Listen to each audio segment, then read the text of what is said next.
Welcome back, ladies and gentlemen. I am Jason Avant. This is the Q&A show. I have my main man on the other side. My main man, Quintin Mikell. Say what up to the people. What's up, everybody? Good to be back. Excited for another installment of the show. Got a lot to talk about, a lot to discuss, and as always, man, I enjoy these times. So let's get it cracking.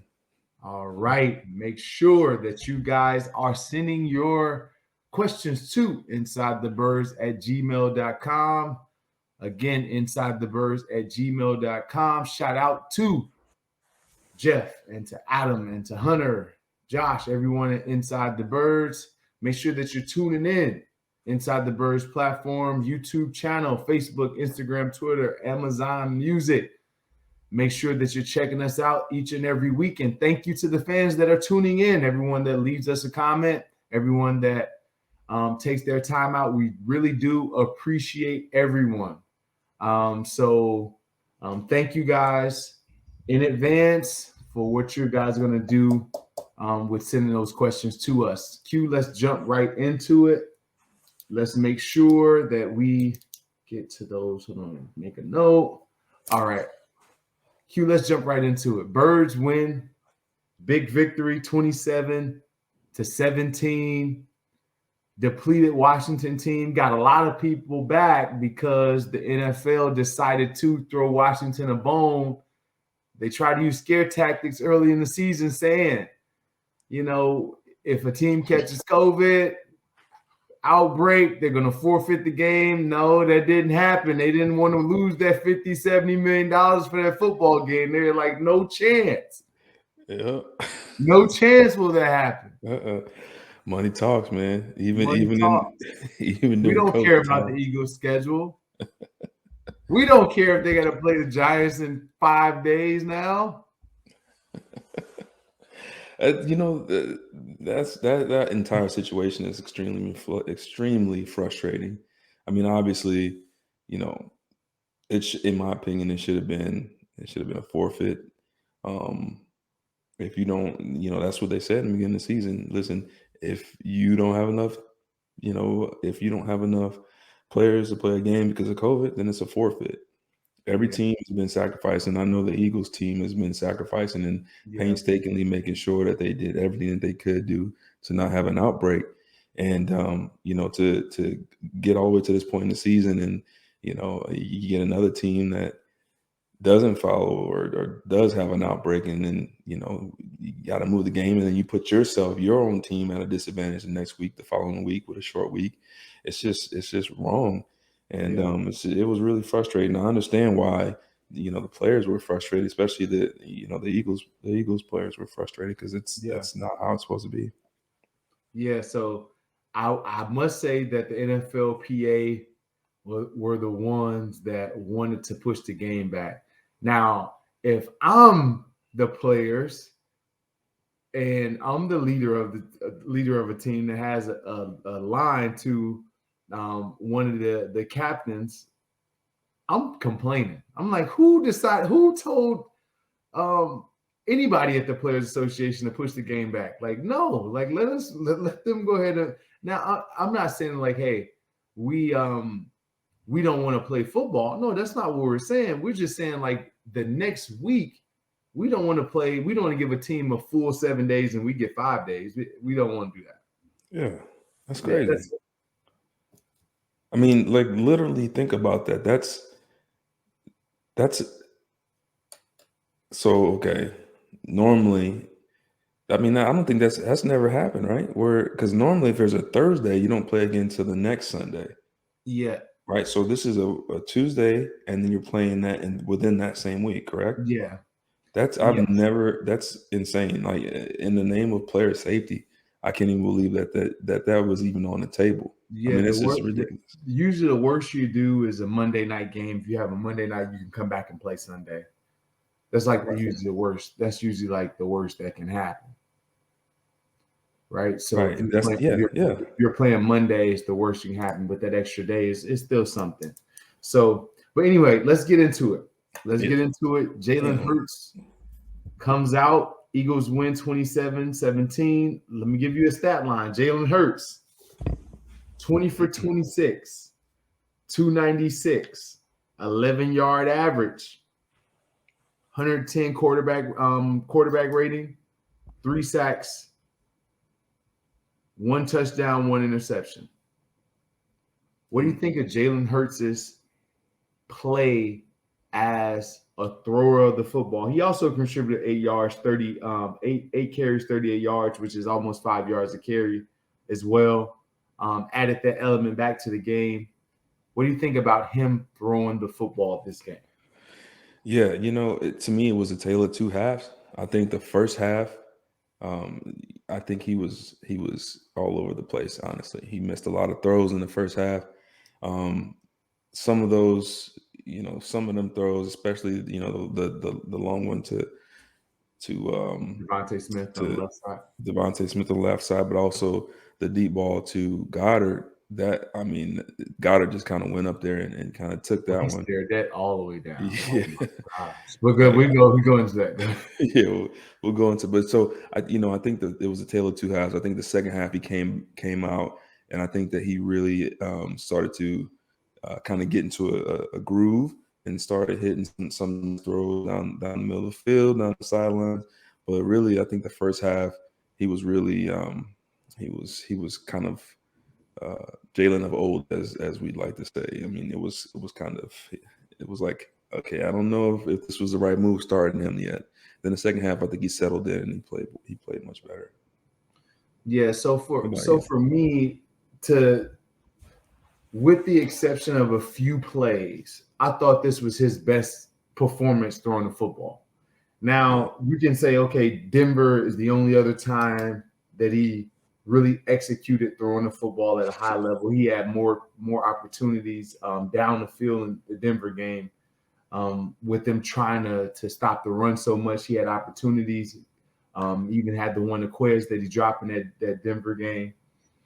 But for me to be almost 80% completion percentage is unheard of for Jalen Hurts. So for me, saying I don't know going into this game if they're going to start Gardner Minshew or not, I have to eat those words, not from a standpoint of me thinking that Minshew is better than Hurts, from the standpoint of, you know what, it shouldn't even be in consideration if he's going to play like this.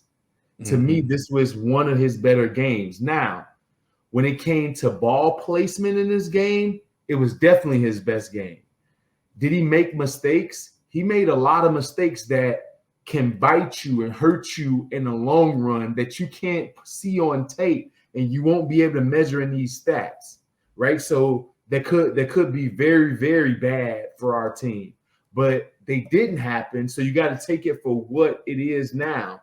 What it is now, 20 for 26, that's amazing for Jalen Hurts. And that's on top of 3 drops. So he should be 23 for 26 because he had 3 drops at the line of scrimmage.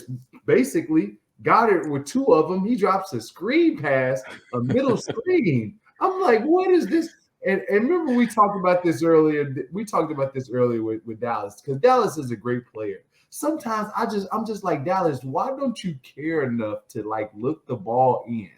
Because you can't make spectacular plays and take it off somebody's head and then turn around and drop a 1-yard middle screen. Like you just can't do that.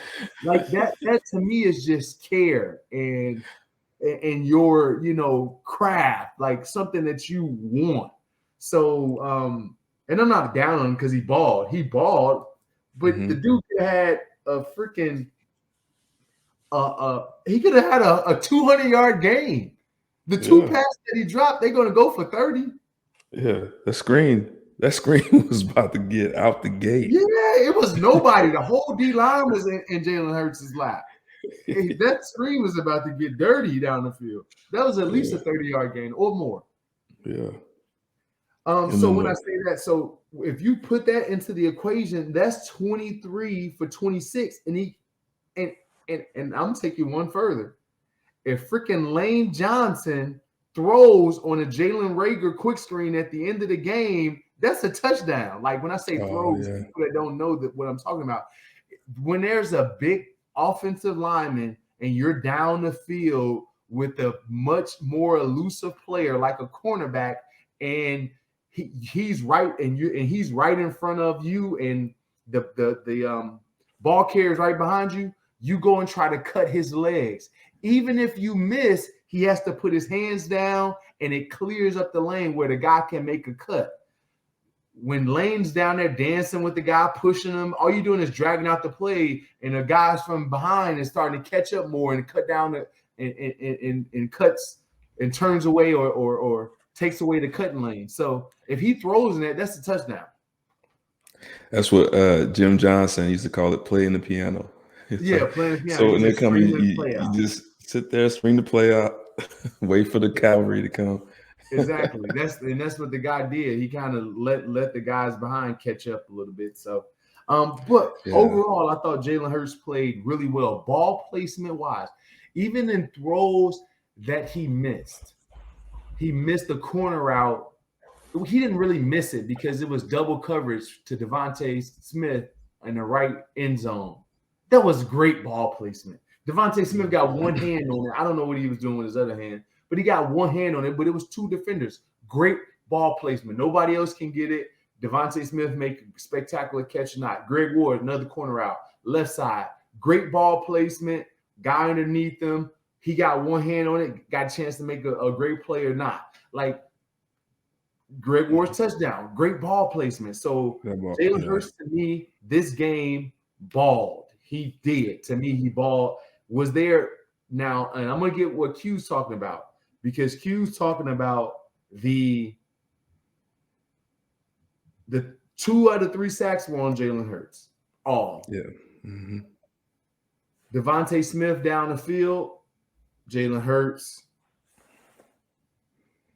Some early targets, things like that, just him not knowing, those are things that are Jalen Hurts, right? So, but we'll talk about that more in depth. But Q, I thought this was one of his best games. Yeah. You know, and I think you hit the nail on the head too when you talk about his ball placement. And you know, it's funny. It seems like when he's sitting in the pocket, and then when he's throwing, not when he's throwing to escape the pocket, but when he's throwing to you know, kind of move up and climb into the pocket, it seems like his accuracy is starting to get much better in those situations. And that's exactly what you need. And when you're in situations where, you know, teams are going to start to pressure you and try to keep you inside the pocket, and they're going to try to force you to stay up the middle, if he's starting to develop that accuracy up the middle, stepping into the pocket, climbing the pocket, as you say, I mean, he could be very, very special if he continues to develop that way. It's just got to be more consistent, right? It's got to be. It can't be here and there. It can't be up and down. It's got to be consistent with him. So I agree with you there. The few things that were a problem to me, the throw to Dallas Goedert, the one that Dallas made a spectacular catch on, it was a wheel route, a wheel concept. Mm-hmm. He stared him down the entire time. The safety was there before the receiver was. Yeah. And it was just bad safety play and him not being able to have enough ball skills in order to make that play. But if that's the guy that they're playing this weekend, Xavier McKinney, that's a pick. Mm-hmm. We saw it last time. That is a pick, 100%. Yeah. So Dallas went up and made a play, beastly game for him, just, you know, despite the off the leg interception thing, but he made a play for Jalen. The other thing for Jalen is the sacks. The first sack that he has is that they have a seam concept, 4 verticals. They got 4 verticals. They got all go special on. Pre-snap read was cover 2. Post-snap read is cover 4. That kills that play unless you go outside. Mm-hmm. The guys were backing up. They had a little bit soft coverage. You know that right away. Okay, it's cover 2. I may have a chance at the middle 2 guys, the seam. Up, it's cover 4. Those guys are eliminated. Let's see if I can win. No, I can't check down. So automatically I go from outside to check down right when the ball is snapped. Yeah. This guy, Jalen, goes from inside, which he shouldn't have been once he saw his cover 4, inside up is kill, outside, run. But by then it was too late. If he goes, okay, cover 4, inside is eliminated, I got outside check down, the ball is out. He doesn't have, and Miles Sanders is right there for a check down, right on the right side. Get sacked.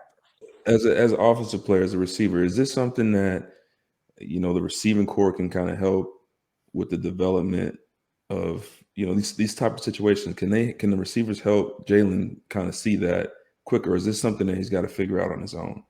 That's something he has to see. That's something him and the quarterback coach and the offensive staff are going over all the time. I'm sure that they're telling him, hey, Jalen, it's cover 4 right now. There's the middle they're eliminated based on the coverage.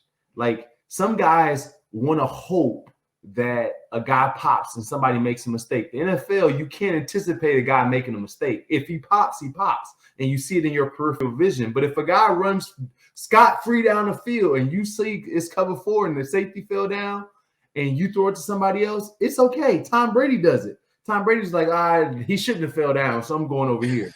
Like, it's hard. It's hard to manage that way. You got to go with your rules. The chance of him falling down is that 0.3%. Mm-hmm. You know what I mean? Or him messing up. It isn't. So I'm going to go with my rules. So him and the quarterback coaches are going over that particular part. And he has to see that. The receivers can't do anything about that.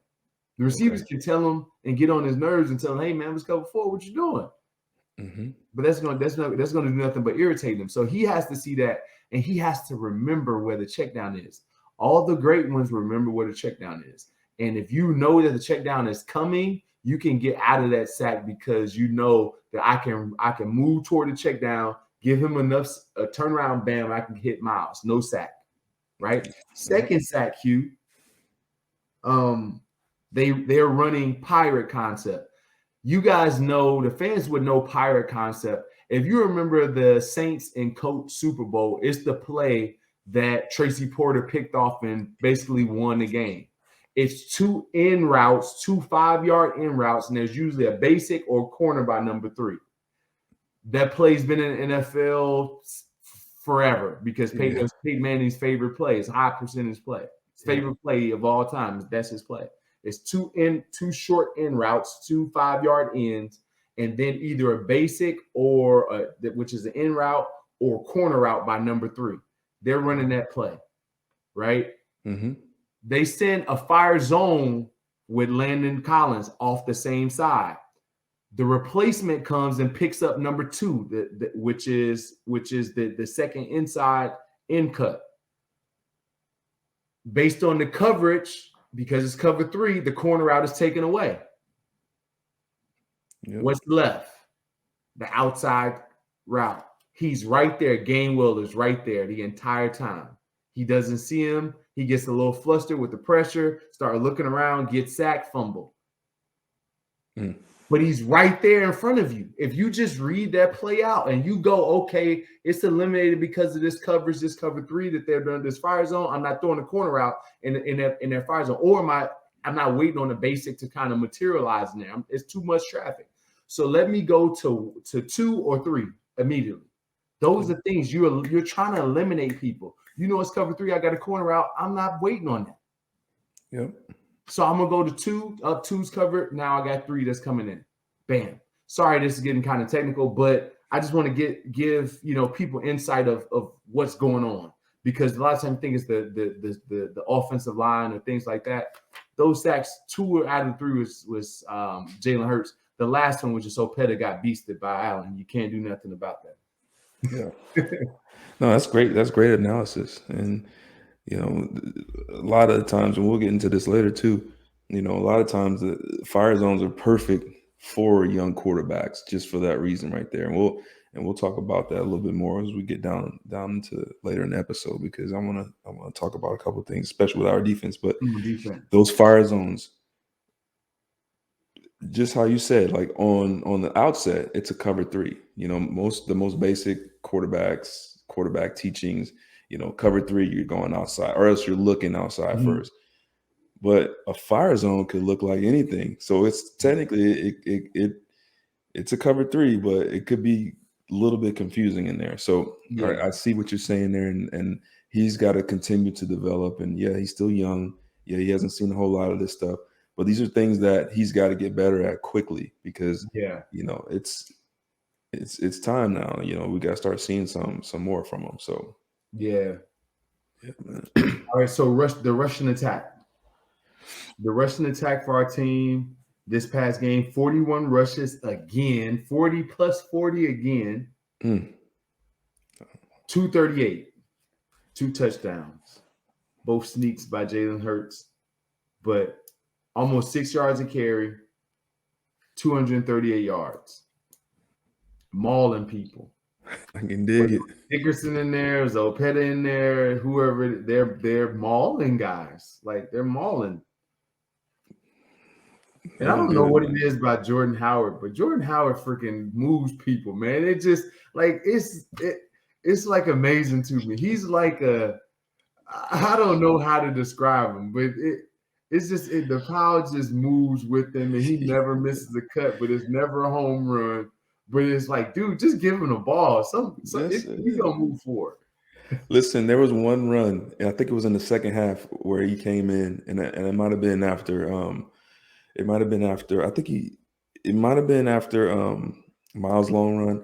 But all I remember is Jordan gets the ball, he cuts open, and the hole is like this big, and he's running through. And then number 20 for the Washington football team is just in the hole. Like, oh man. Oh man, you can see his eyes. He was like, "Man, I do not want to hit this big gun." At the last second, he like ducked his head and he took the full brunt of Jordan Howard. I'm like, I know that hurt. Yeah, I know that hurt. You can't be indecisive. You got to go. You got to go. Going full speed in there hurts less. Exactly. You got to meet him before you build that steam.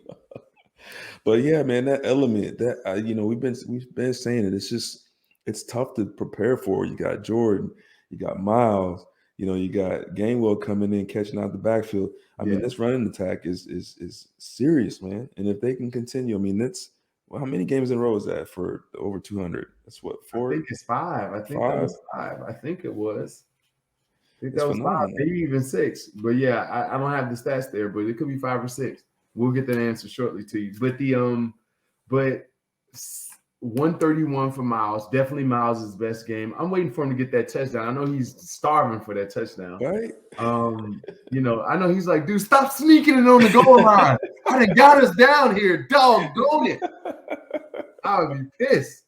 I was like the dude on Friday Night Lights. What was it? They kept giving the dude the ball. Like, no, I done got us all the way down here. Miles breaking off 20-yard runs, 30-yard run, 10-yard run, and Jalen Hurts sneaking.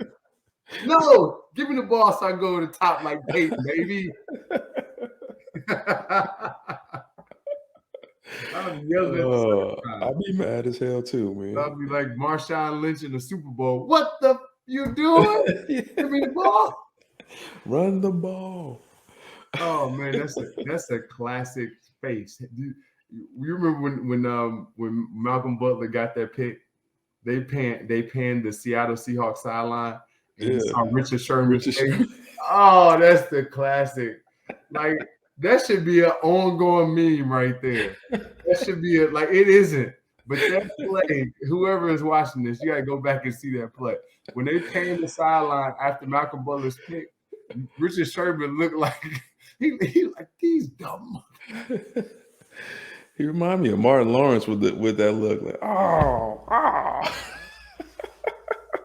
You gotta be hot. Like, if you're on defense, man, like you can't. I would be hot. Let's get back on subject. But yeah, I would be hot. Miles Sanders balling, and I love to see it because most of these runs were inside. He had a few that broke out, but he's going through the hole first before he's cutting out. And yes, at times Miles doesn't make the pile move. Like there's definitely a significant difference when Jordan Howard is in the short yardage situations and you see that pile move because of how powerful he is. And Miles doesn't make the pile move, but if he gets the hole, like Jordan Howard gets the hole, it's no comparison because now he has 30. Jordan is going to get you that 9 and 10, no matter what, whether it's a big hole or a small hole. Yeah. that's where he's maxing out at. It's about 10, 15 at best. That's all right. That's all right. We'll take it. We'll take it. Yeah, he ain't busting off no. No, He's not a speedman. Well, Jordan Howard played running back like I play receiver right there. I get you 15, coach. That's it. That's where I top max. Oh man! Like, so, but Jalen Hurts back. So you go up from the Jets at their, you know, the 175, 180 that they had versus the Jets to another 50 yards or so, 50, 60 yards or so rushing. Yeah, definitely Jalen Hurts effect, and he has the 40 unaccounted for, you know. So there it is. We'll take it. You know, it's really nice. It's starting to feel good to see, you know, because it's almost like I feel like I'm in a dream, because it's like traditionally for years, you know, the Eagles organization and the teams have just been pass first. And even if it's a short-lived heaven, even if it's just a short blissful time, it's just nice to have a running game. It's just nice to commit to the run. Defensive mind coming out. I love it. This is because it's being embraced, right? It feels like the Steagles. This is the Steagles. This is when the Steelers and the Eagles emerged. That's the city of Philadelphia has turned into the Steelers. Man, rough time right now. So, but no, man, I just liking the embracing running the ball. Even if, like I said, even if it's only for this year and we go back to the old school, back to how it used to be, I'm fine with that. They cannot, Q. Dude, I don't know if you listen to talk radio or if you listen to fans that come up to you for years. I'm talking 20, 25 plus years. Why don't we run the ball? Coach Reed never runs it. Wants to throw play action on 3rd and 1. Go deep. Run the ball. That's all you got to do. That dude is winning right now. That guy that was saying that, eat your heart out.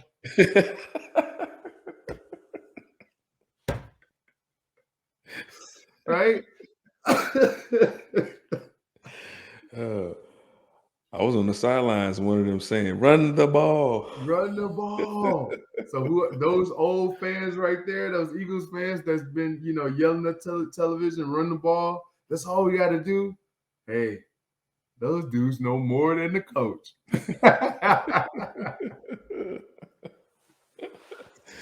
Let me leave y'all alone. But yes, the team has ran for 200 plus 5 out of the last 7 games. That's and over 175 in 7 straight games. Over 175 yards in 7 straight games. So almost 200 yards a game for 7 straight games, almost. Yeah, that's pretty impressive. And that goes direct. It's a direct correlation between that and the defense, because the defense for the last 7-8 games has made themselves into a top 10 defense. Yeah. We're talking about historically bad against the pass in the first 8 games. Historically bad. We were worried about them breaking the all-time completion percentage, quarterback. Like, they were going to bust it. Like, guys were completing 75% of their passes against us. It was bad. Bad. It was bad. Start running the football, people start feeling themselves, even on defense. The chest start coming out. Oh, here you go. It ain't the chest. It's the rest. It's the rest. Well, it's the rest. It was the rest. Well, I'm glad they got rest, because when they weren't rested, them boys was out there chasing. It was a lot more to it than that. Yeah, no, it was a bunch, but just saying the correlation is real. Last 2 things we'll talk about. Offensive line dominated as usual. We thought there would be a big drop off with Landon Dickerson out, Suopeta coming in. He got abused a little bit in the run game, in the pass game, not in the run game, in the pass game. But he stepped up in big ways in the run game. They ran the ball this side too. They didn't try to avoid him. They were running the left. They were running right. Yeah. So I thought that in the run game that he played really well, and I think that's his strength. Everyone knows that. Yeah. But the offensive line played well despite having 2 starters out. Yeah. Yeah, I thought they played well. I thought they played together. The one sack I think Jonathan Allen had. I mean, he just kind of overpowered. That one. And then we already talked about the other couple ones. They were kind of quarterback holding the ball too long. I think the O-line. I mean, they're just, again, to put together another solid game. And it just goes to show you when this team is when an offensive lineman is able to get a little get back with the run game, get a little bit of firing off, how it creates more balance against an opponent, because now you're not able to tee off 24/7. Now you got to start to read run gaps. Now you got to start to, okay, is it a pass? Is it a pass? Is it a run? That little split second, and that little split second is all it takes to get a little bit of an edge on one side of the ball or the other. And by keeping defenses kind of off kilter by running the ball with all these different type of looks, and then throwing some passing in there with all the different types of looks, it's just, this is why this offensive line, it's weird. The offensive line is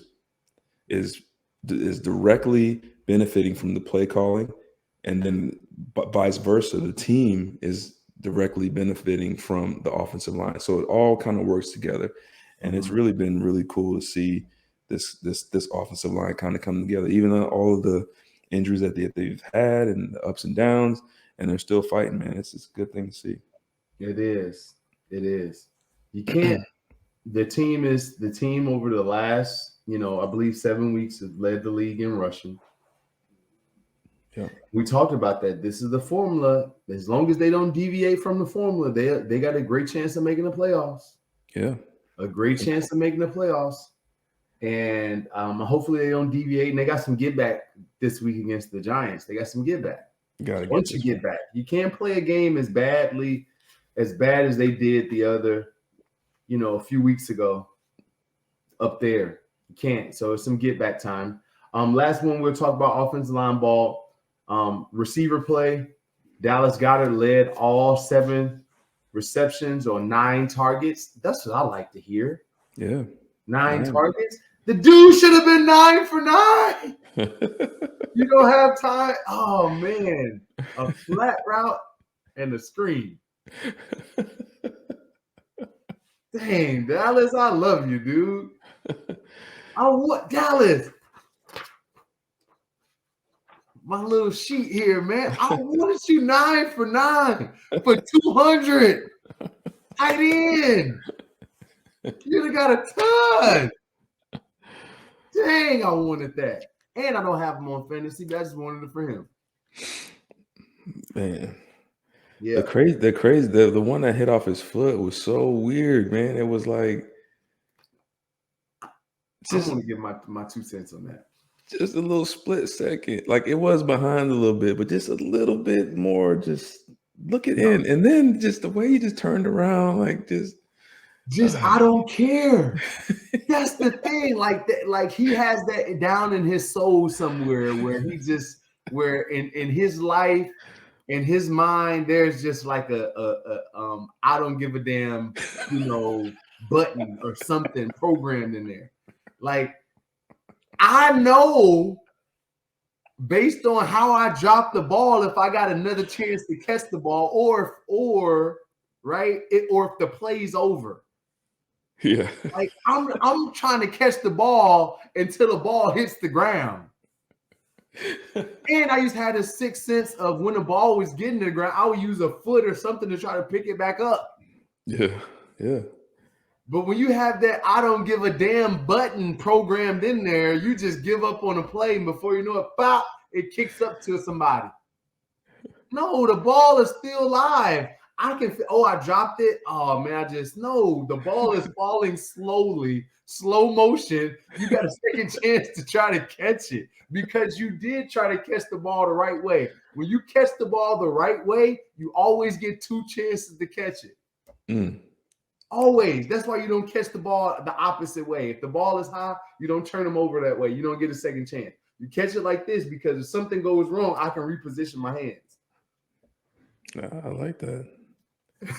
That's deep. I like that. Okay. So anyhow, he dropped it, kicked off his foot, but it was the action afterward, like you said, that pissed me off. Yeah. That was the part. I was like, this dude just don't care sometimes. I wish I could be like that where I just can, like, I don't know. He just looked that was the most Californian. Hey, the worst part is if you watch it in slow motion, like you can actually see the moment where he just stopped caring. It was like as soon as he started to turn up, it was just like, as soon as the ball it's like the ball. No, the ball is still like I say the most California. That was like one of those high moments, man. I don't care about life. I'm going to smoke my weed and chill.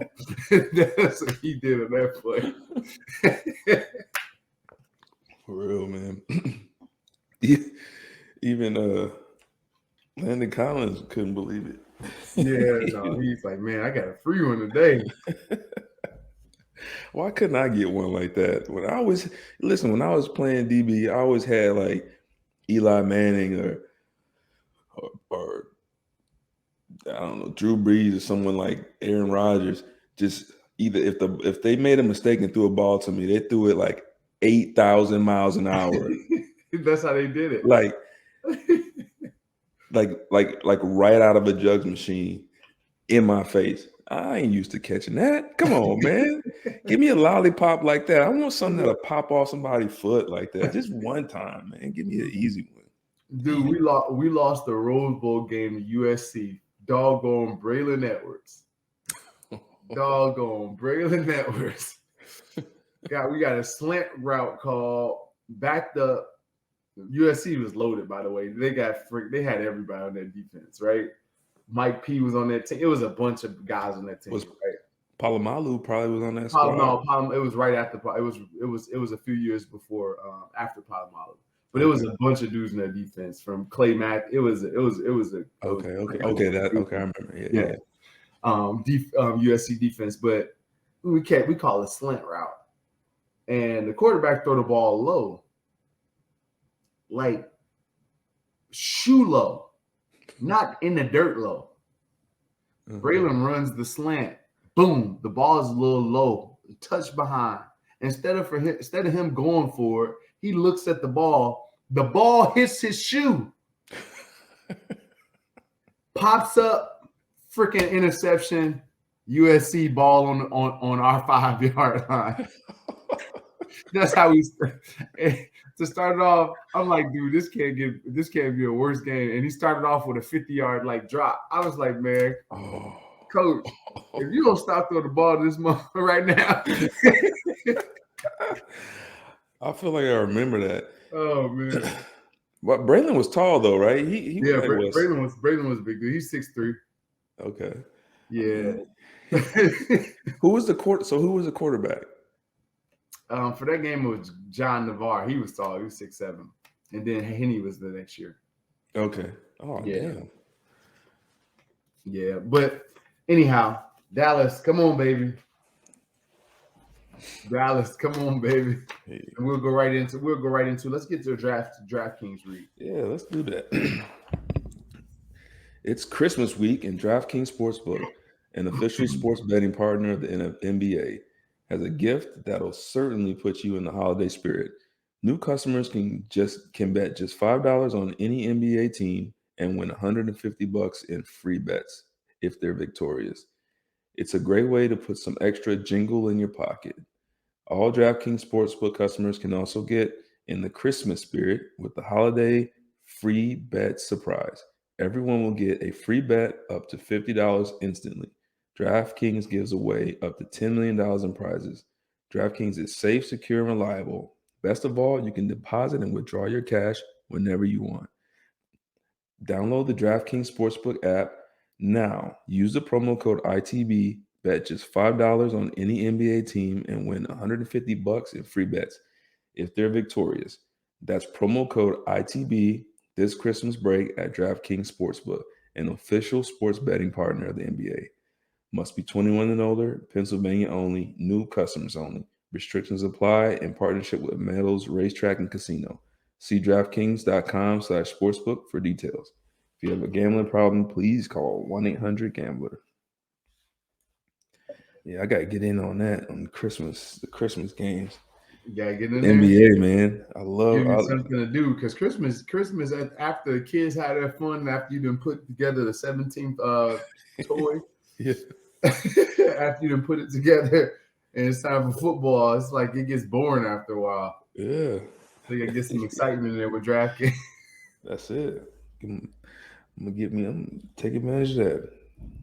There it is. For the NBA games. I'm gonna have to get some tips from you though, because I'm NBA not. games. Yeah, I watch more college than NBA until the playoffs, but I'm starting to slowly get back into it with the NBA, man. Yeah, so. it's you everyone's trying to stay out, lay low a little bit because no one knows with the COVID thing going on, but.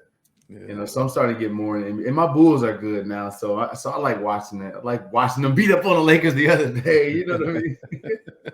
I love beating up on the Lakers. All my buddies are Laker fans. Oh yeah, they're LeBron followers.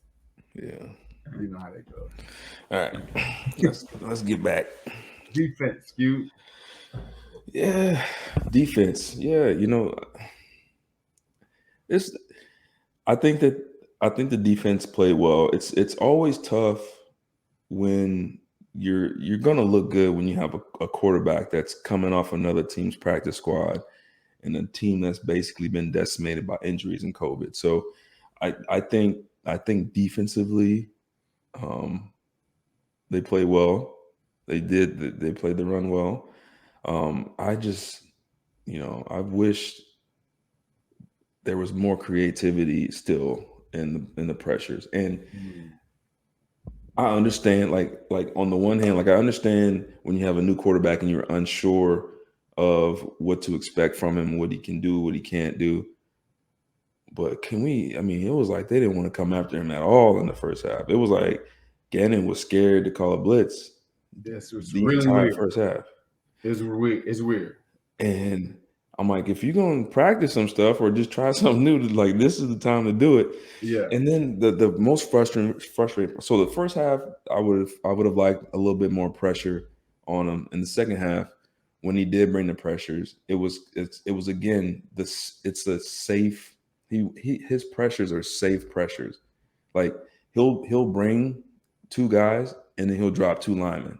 So in reality, it's still rushing four. You're just trying to confuse a young quarterback instead of saying, you know what, I'm going to just come after you.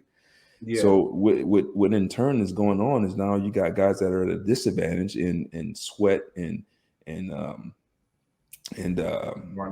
Barnett dropping in the coverage. They're not used to dropping in the coverage. And then you got guys that are blitzing that are not used to pressuring and getting after the quarterback. So I don't understand what the fear is of. The secondary's been playing much better than they were early in the season. I want to see some real pressures. I want to see bring six. I want to see overloads. I want to see more aggressive blitz schemes. I don't want you to sit back with a young quarterback and try to confuse him into making a mistake. I want to see you force him into making a mistake. I want to see you pressure him into making a mistake. That's what I want to see now at this point in the season. And I was just a little disappointed from that standpoint in the game plan. So I agree with you. You go into the game with Garrett Gilbert, right, off New England's practice squad, and we can't create a turnover. Yeah, that's just bizarre. We held a team to 68 yards rushing. Yeah, the only thing that was missing was turnovers.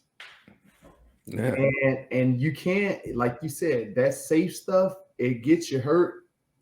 It's going to hurt you at some point. It's going to get you beat at some point because you can't play like that. especially with a young quarterback, you can pressure him and just cover initially and make him find the open guy, right? Make that guy hard. Like that's what defensive scheme is about. If I can cover up the initial receivers and you have to go to 3 or 4 and you're going to beat me somewhere else, like, okay, that's fine. As long as you're not throwing the ball to the flat real fast, I'm okay. Yep. That's it. Take away that first and second read. And then if they don't get the pressure, don't get there in time, then you got a big play. That's it. It's okay. It'll be all right. But the chances of that play is going to be very, very low because he's going to be throwing off his back foot. He's going to feel the pressure. He's going to feel the duress. He's a young guy, inexperienced. The chances of him stepping up in the pocket and making a throw with somebody near him is going to be very, very low. That's why you do try crazy stuff. Yeah. That blitz you've been dreaming of today, it was the day to run it yesterday. That was it. You don't run it. You don't run it versus experience. You don't run it versus Dak Prescott. And then without on the first time, you don't. Yeah, like that's and the saddest part too is like this part of it kind of flips both ways, but we're looking at what today's. So we're looking at Thursday. So if you put a different blitz out there. Now a team sees it, they have like literally 1 or 2 days, maybe 1.5, 2 days to really study it and really trying to break it down. Mm-hmm. Now, if you're trying to hold it, maybe holding it for the Giants game, I don't know. But you got to start giving them something to think about. You've got to start giving opponents something to think about. And sometimes it's not about making them think about it during the game. Sometimes it's about making them prepare for it during the week. And then when they get to the game, you either don't run it or you run something else. But at some point, you got to start affecting the quarterbacks up here. Yeah. You got to start affecting the offensive linemen up here of the opponent. Q, I've never understood this concept. And maybe you can help me out with it. Mm-hmm. When you're watching tape, they always say it's the last 3 games. I never understood that because I never just watched the last 3 games. Like, very rarely did I, unless we were like on, I was going to watch 5, 6 games. So I'm going to see it. And then I had a cut up of the whole season. So I'm going to see something crazy that comes up. And I think every coach is seeing way more than 3 games. Yeah. Right. So I'm always wondering, okay, why are you so afraid to show something? Right. Because they're going to see it anyway. Exactly. These dudes study this. This is something that they do. Like, they know the stuff that you ran in the preseason. And that's why. And then to add to that, and I'm sorry, I didn't want to cut you off, but like that's why I kind of get this feeling like there's not much in the tank there. Like there's not much creativity. Because if you're this afraid to show stuff, maybe it's because you don't have any counters or any way to counter certain things. No, so I understand that. I don't know. But I had to give him this credit. He has been playing a larger percentage of man. Yes, very true. Actually, we've been one of the highest in the league in the last 7 games or so. And mixing in man. And I like the fact that they mix it in with bumps. Sometimes I hate the fact that all of them are off in bunches. Yeah. I don't like that. I don't like that all the time. But they still challenging people, and they're not just backing up. Yeah, still a challenge. Most of the catches are contested, so you got to give them credit for at least calling out his guys and making them want to challenge people more, because that definitely wasn't the case the first 8 games. Yeah, So yeah, I agree. Yeah, I'll stick with that. And I've been watching. I mean, obviously Slay's had a phenomenal year, and I've been slowly watching Avante.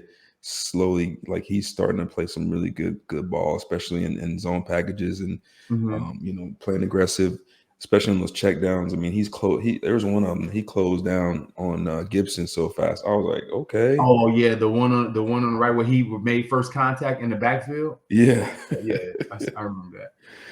Yeah, so it's starting to come together. I just, the one thing I would just like a little more aggression, and I feel like we've been saying it all year, and we get a little bit here and there, but yeah, I think it's it is. I think that's just his style now. I mean, but I'd rather take it this way than the other way. So absolutely. I'll have to be honest. I was a get Jonathan Gannon out of here guy. And I can't say that anymore. You know what I mean? So the one thing I will say is that for me, they're on the right side of me with this win and the way that they did it. Now I know Washington wasn't at full strength with the quarterback, and they'll be a different team in a few weeks when we play them again. But even with that being said, I don't care who they had. The offensive line would have dominated that game no matter what. Mm-hmm. That's something that their defensive line was intact. Yeah. Their front seven was intact. Yep. They were missing a few secondary players, but most of the part, the defensive line was intact, and we ran the ball down their throat. So that's a good thing. Yep, absolutely. Yeah. All right. Standout players on defense. Who popped? Who jumped off the tape for you on defense? Yeah, I mean, Vontae really popped for me. Linebacker play. They all of them have been starting, continuing to be more consistent. Fletch is starting to. I feel like I actually feel like right before half.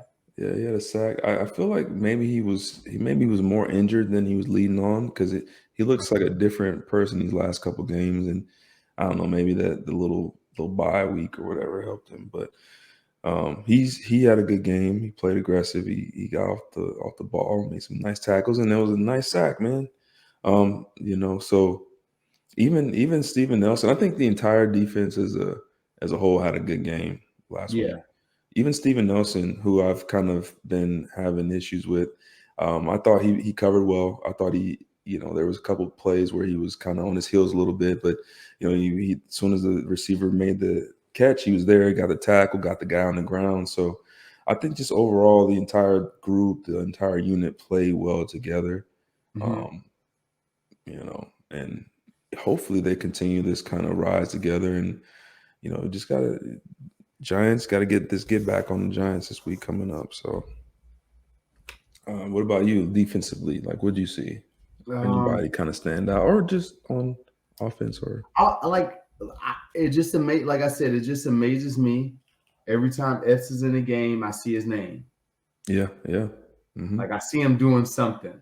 It's a tackle. Even if he's in coverage, if a guy caught the ball, he's like right there, and it was like right by his hand. That happened to Slay like 3 times this game. I'm like, dude, Slay, how do you keep missing the dang ball? It's like right there in front of you. Like even the short one that Terry McLaurin caught in the D pass, that should have been a pick. I'm like, you gonna run close to the guy? You can just go get the ball. You don't have to get that close to him. Where if you look at the ball, that's a pick. Yeah. Like those Trayvon Diggs is like, man, he was telling people that. He's like, dude, I'd have picked that one. the other one too on the bootleg. The boot. I was like, how you miss it? What are you looking? Boy can't bat at all. In the batter's box, can't hit a beach ball. Let me leave my man Slay alone.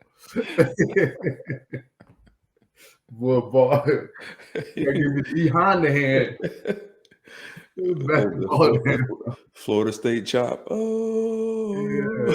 The thing went right through. I was like, dude, how you missed that?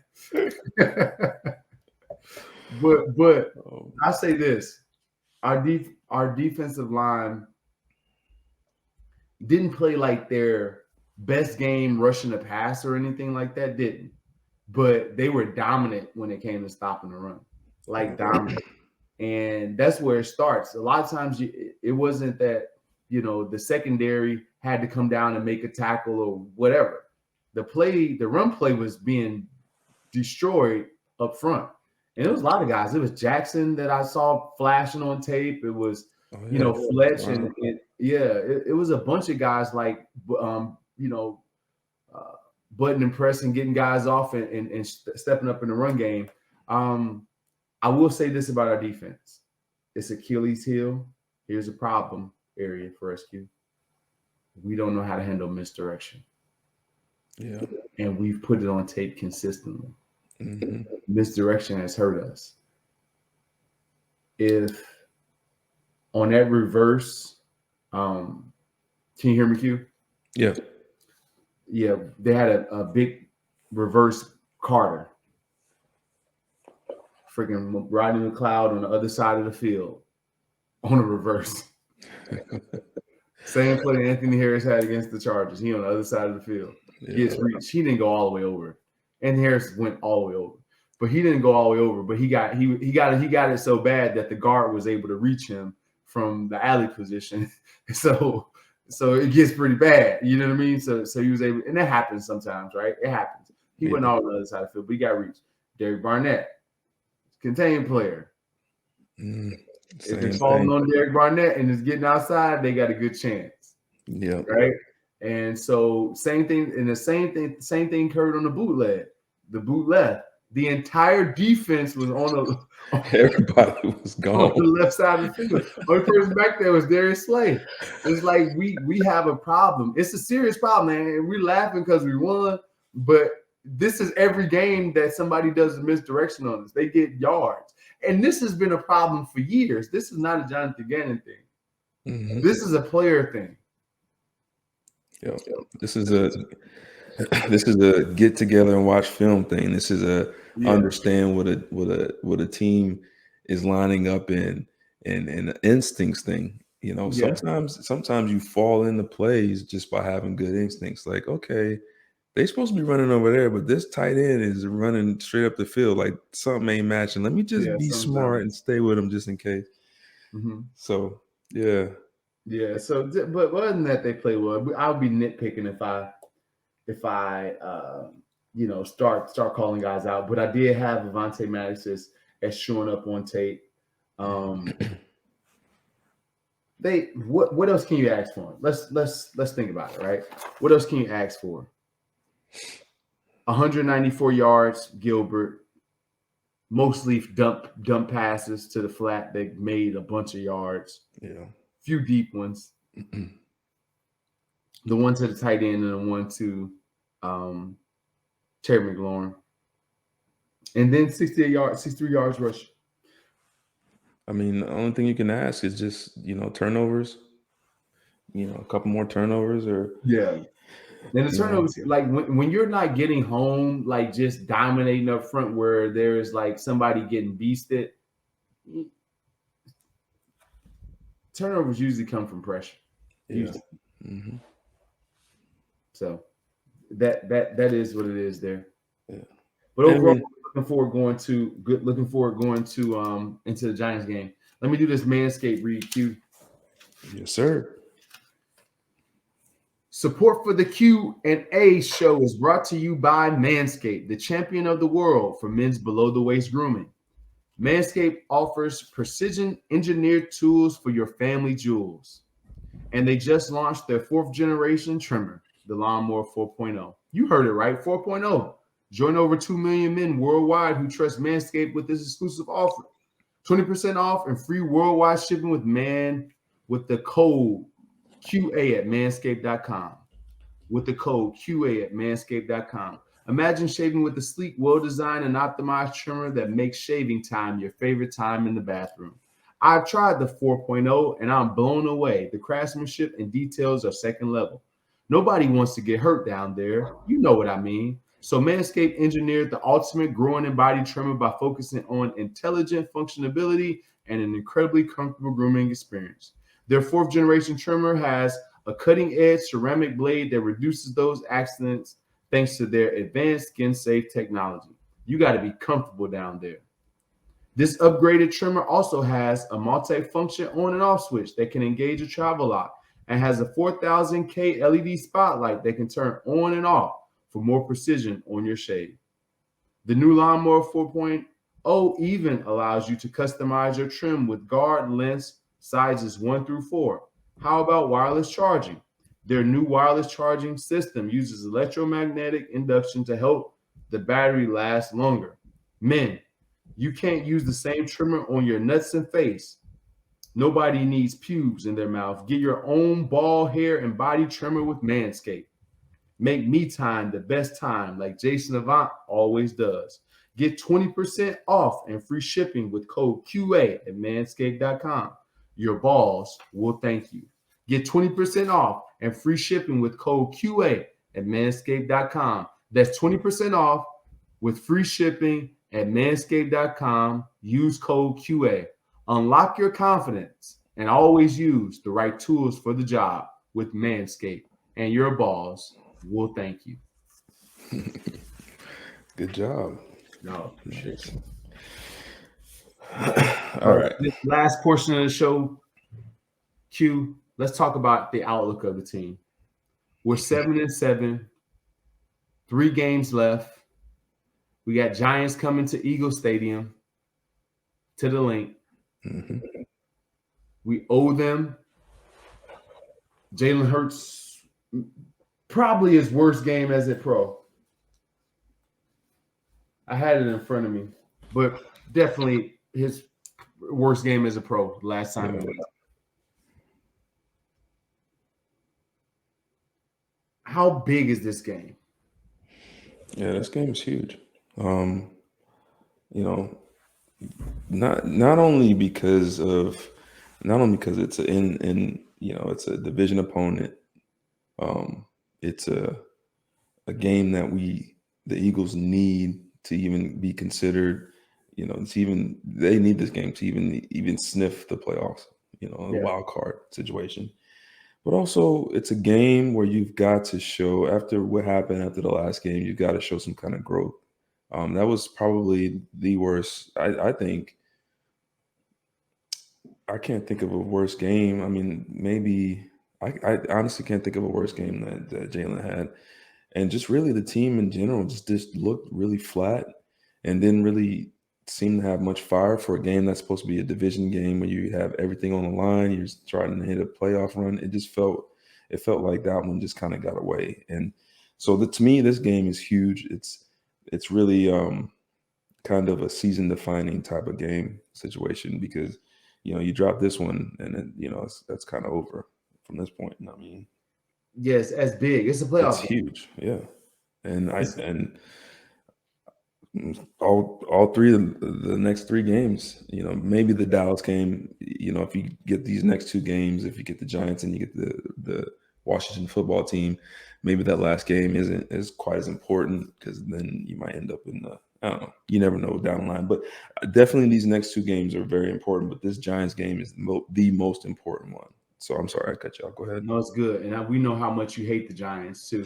But definitely a playoff atmosphere. I'm chomping at the bit to see Jalen Hurts put one of these back to back. If he can put one of these games back to back, he will make a believer out of a lot of people, including myself. I love Jalen Hurts, the player, as the person. I love Jalen Hurts and what he can bring to the table. My criticism of Jalen Hurts has always been him throwing the football. He has yet to prove that he can do it consistently. You can't go 14 for 31 like you did against the Giants the last time.